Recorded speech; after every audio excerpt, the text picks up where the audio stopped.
Beyond a considerable boost to the profit margins of Simon Schuster, cable news has struck a tone of continual hysteria. Red alert. DEFCON 1. Some in the panels, but that is decidedly normal in Trump's Washington.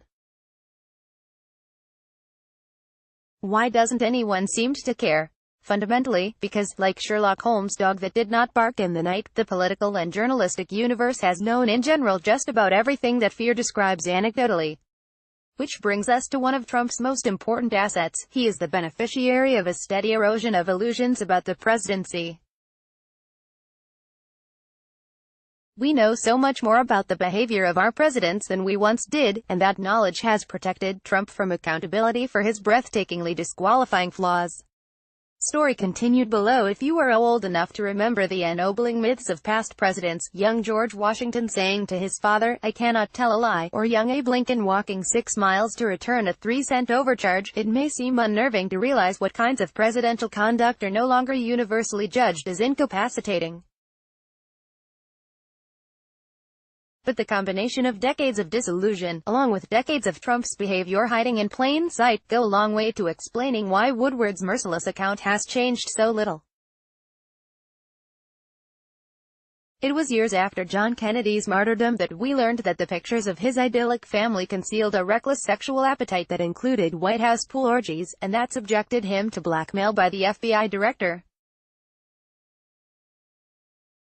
It was after Lyndon Johnson left the White House that we learned that 2 of his top aides were independently probing the possibility of a paranoid president. It was 5 years after Nixon's election, when the White House tapes were released, that we saw a president not only determined to cover up misdeeds, but a foul-mouthed one as well.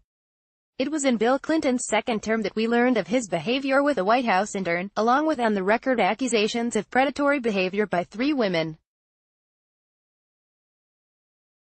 What we did know before then, of course, was Clinton's reputation for extracurricular behavior. Thanks to Jennifer Flowers, the Clintons went on 60 Minutes, where Bill acknowledged causing pain in my marriage. It was an unprecedented confession, yet it was also consistent with a sea change in what we have come to know, and even expect, about presidential intimacy. There was a time when presidents and would-be presidents shared little of their inner lives with voters. When FDR gave his 1932 acceptance speech, he did not speak of his struggles with polio. When Dwight Eisenhower gave his 20 years later, he did not share his hope and fears on the eve of D-Day. While JFK's campaign celebrated his heroics in World War II, the candidate spoke not a word about them when he accepted the Democratic nomination for president. Long before Trump, however, our would-be leaders began to strive to convince us not of their heroic stature, but their human dimensions. George H.W. Bush's 1988 acceptance speech, focused on rebutting the notion that he was the son of wealth and privilege, was preceded by a film capturing his near-death experience during World War II. His speech was filled with memories of his moving to Texas, raising his kids, participating in the rituals of regular middle-class life. No WASP elitist he. 4 years later, Clinton, confronting resistance to his Oxford-Yale Law School background, told the Madison Square Garden audience, "I never met my father. He was killed in a car wreck on a rainy road 3 months before I was born. After that, my mother had to support us, so we lived with my grandparents while she went back to Louisiana to study nursing. I can still see her clearly tonight through the eyes of a 3-year-old, kneeling at the railroad station and weeping as she put me back on the train to Arkansas with my grandmother." In subsequent acceptance speeches, George W. Bush, Barack Obama and Mitt Romney all invoked similar memories of home and family. Even more striking, as president, Clinton was asked by a young inquisitor on MTV, "Boxers or briefs?" And he answered the question. We have, in some, become accustomed, even invited, to measuring our presidents by a very different standard than the larger-than-life ones we apply to conquering generals or historical leaders. And in the case of Trump, there are literally decades worth of tabloid headlines and gossip columns that long ago told us just how human he is.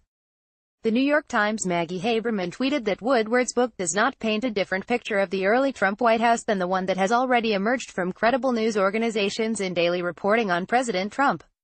But we knew who Trump was well before January 20, 2017. As Trump biographer Tim O'Brien wrote in Bloomberg Opinion, the broader picture of life inside the Trump White House corresponds very closely to life inside the Trump Organization over the last few decades and life inside the Trump presidential campaign just 2 and 3 years ago. Trump has always been thus. No one coming to terms with the Trump presidency has any reason to be surprised by what they're seeing, and herein lies the key to why fear will have little if any impact on Trump's political support. All of the character traits, the ignorance, the bullying, the delusions, the dissembling, were, as Wall Street stock analysts put it, priced in to Trump. Unlike past presidents, whose deepest flaws did not emerge until after they took office, or in some cases, years later, Trump voters knew the kind of man they were voting for. While some may have denied it, many more did not. The exit polls from election night 2016 showed that 61% of voters thought Trump was unqualified for the job, and 64% said he was not honest or trustworthy. Simple arithmetic reveals that millions of people voted for Trump believing he was neither qualified nor honest and trustworthy.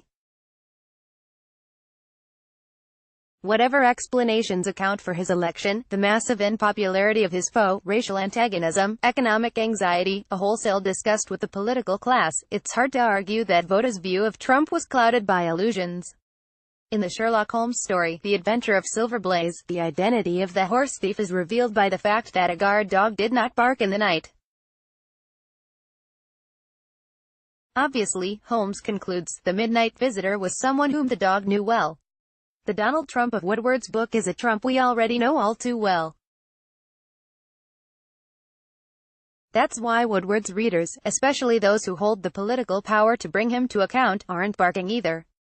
Jeff Greenfield is a 5-time Emmy-winning network television analyst and author.